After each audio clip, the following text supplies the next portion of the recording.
अस्सलाम वालेकुम, कैसे हैं आप सब लोग और वेलकम बैक। आज की वीडियो में मैं आपके साथ शेयर कर रही हूँ ब्राइडल शावर मायो एंड शादी। तो ये हमारी एक कॉमन फ्रेंड है, फैमिली फ्रेंड, और अस्मा मोमी की मिडिल स्कूल फ्रेंड्स हैं और माशाल्लाह आज तक दोस्ती है। जैसे मैंने आपको पहले भी एक वीडियो में दिखा चुकी हूँ जिसमें हम लोग गए थे जराड स्ट्रीट। अगर किसी ने देखी नहीं है तो वो जाके देख सकता है, इट्स फन वीडियो, आप लोग भी इंजॉय करेंगे। सो एनीवेज मैं आपको ये बता रही थी कि असल में हुआ कुछ यूँ, मैं थोड़ा सा बैकड्रॉप से बताना चाहूँगी कि they have been through lot, और ये बच्चे जो है ना बहुत बहुत बहुत प्रॉब्लम से गुजरे। एंड देन जाहिर सी बात है, ज़िंदगी तो चलती रहती है, वो किसी के लिए नहीं रुकती।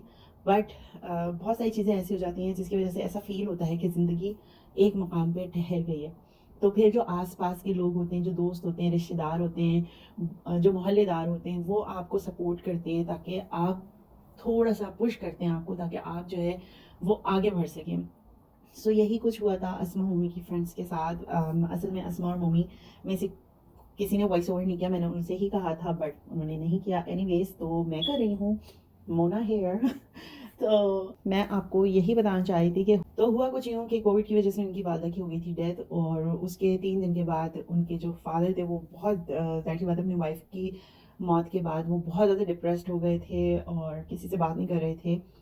बहुत ज़्यादा स्ट्रेस की वजह से उनको भी हार्ट अटैक हो गया और वो भी सेम वीक में दोनों पेरेंट्स की डेथ हो गई। बहुत बहुत बहुत ज़्यादा मुश्किल वक्त था उनके लिए, आई नो अभी भी है, और माँ बाप के बगैर लाइफ आगे बढ़ाना बहुत मुश्किल होता है, लेकिन ज़िंदगी तो चलने का नाम है। मैं जैसे आपको पहले ही बता रही थी, इन सारे सैड मोमेंट्स में जो फ्रेंड्स हैं, इन लोगों का फ्रेंड्स का ग्रुप है अस्मा मूवी का, उन लोगों ने बहुत सपोर्ट की उन्हें, हर तरह से सपोर्ट करने की कोशिश की। और आप किसी और तरह से नहीं भी करें ना, अगर इमोशनली आप इन दिनों में सपोर्ट कर दें किसी को तो वो बहुत ज़्यादा काउंट होता है। सो अस्मा मूवी और उनके फ्रेंड्स ने डिसाइड किया कि थोड़ा सा लाइट कर दें, क्योंकि उस बच्ची की बात चल रही थी, तो ज़ाहिर सी बात है लड़के वाले भी चाह रहे थे कि अब ज़ाहिर सी बात तीनों बहन भाई अकेले हैं तो वो थोड़ा सा बड़े भी होने चाहिए फैमिली में। तो उन्होंने डिसाइड ये किया कि शादी कर लेते हैं, और शादी भी 40वें के बाद उन्होंने ये डिसाइड किया, क्योंकि उनके पेरेंट्स की वेडिंग एनिवर्सरी आ रही थी, तो फिरोज़ा चाहती थी कि वो उस डेट के ऊपर शादी करें।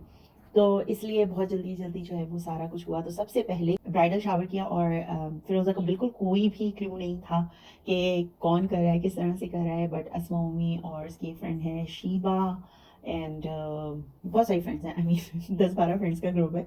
तो उन्होंने ये डिसाइड किया था कि उसको सरप्राइज ब्राइडल शावर देते हैं। तो उन लोगों ने फिर ये सारा कुछ सेटअप लगाया, आई मीन अस्मा अम्मी के बैकयार्ड में सबने डिसाइड किया कि वहाँ पे होगा, और फिर अस्मा मम्मी ने ये सारी चीज़ें अरेंज की थी। उनकी जिम्मेदारी थी, they were the host of the party, क्योंकि बहुत जल्दी जल्दी में डिसाइड हुआ था। तो उन्होंने मम्मी ने मुझसे बोला भी था कि अभी आप कर देंगे, लेकिन मैंने कहा भाई मेरे पास तो इतना सामान भी नहीं, और सामान कलेक्ट करने में इतना टाइम लग जाएगा, तो लोग बाहर से ही किसी को हायर कर लो। और बहुत न्यूड सा, नेचुरल सा, फ्लावरी सा, क्योंकि समर के टाइम पे उसकी शादी हो रही थी, तो इस वजह से इस टाइप का सेटअप लगाया। अच्छा, फिर हुआ ये कि मैं आपको दिखाती हूँ कि जब वो एंटर हुई तो वो कितनी ज़्यादा खुश थी।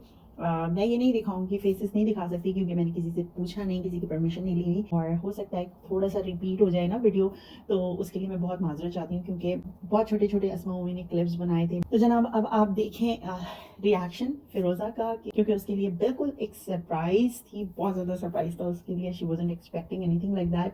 लेकिन फ्रेंड्स ऐसे ही होते हैं कि डल मोमेंट्स को लाइटन अप करें और थोड़ा रोशन रोशन कर लें।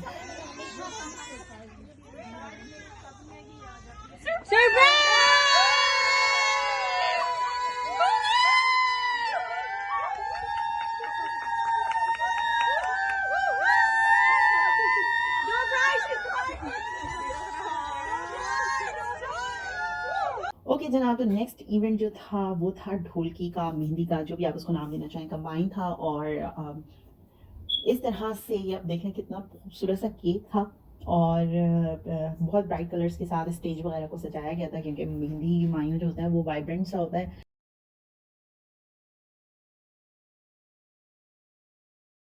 अच्छा, उसके बाद थी शादी की तकरीब, और शादी की तकरीब में आप देख लें कितना खूबसूरत सा, डिसेंट सा सजाया गया है।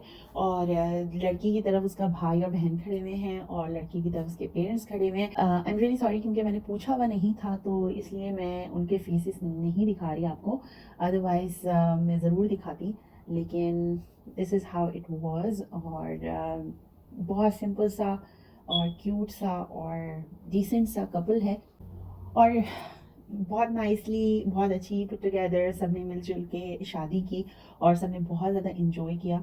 और होपफुली फ़िरोज़ा के लिए बहुत मेमोरेबल डे होगा, और फ़िरोज़ा को मैं एक दफ़ा फिर बहुत बहुत मुबारकबाद देना चाहूँगी। अच्छा, लास्ट में मैं आपको दिखा देती हूँ कि मोमी और अस्मा ने क्या ड्रेसिंग की हुई थी। सब ने गाउन्स पहने हुए थे, लॉन्ग ड्रेसेस पहने हुए थे। एक्चुअली गाउन्स तो नहीं पहने हुए थे, समर था तो समर में जो है वो गाउन्स तो अच्छे नहीं लगते, ड्रेसेस ही अच्छे लगते हैं, तो लॉन्ग ड्रेसेस पहने हुए थे। और क्योंकि कलर थीम से रिलेटेड थे, फ्लावरी थीम थी, तो इस टाइप की थीम थी, तो सबने इस टाइप के ही कपड़े पहने हुए थे।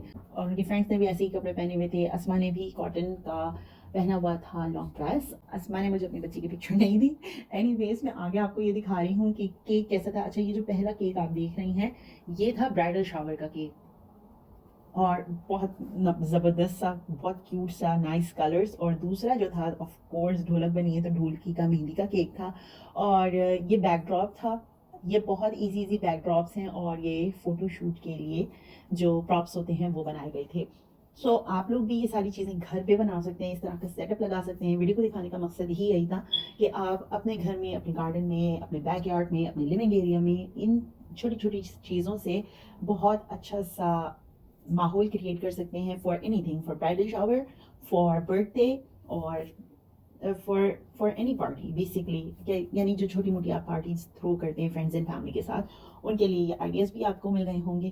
होपफुली आपको ये वीडियो अच्छी लगी होगी। इंशाल्लाह मैं आप सबसे अगले वीडियो में मिलूंगी। और एक चीज़ लास्ट में मैं कहना चाहूँगी, मुझे असल में करनी थी वली की बर्थडे वाली वीडियोस अपलोड, लेकिन अगेन मम्मी ने मुझे पिक्चर्स नहीं सेंड की, तो मेरा असल में दिखाने का मकसद ये था कि फैब्रिक लाइन से मैंने जो शॉपिंग की, अगर आपने वो वीडियो नहीं देखी तो प्लीज़ जाके देख लिएगा, और प्लीज़ सब्सक्राइब भी कर दिएगा इस चैनल को, और वीडियो को भी लाइक कर दिएगा इफ़ यू लाइक इट।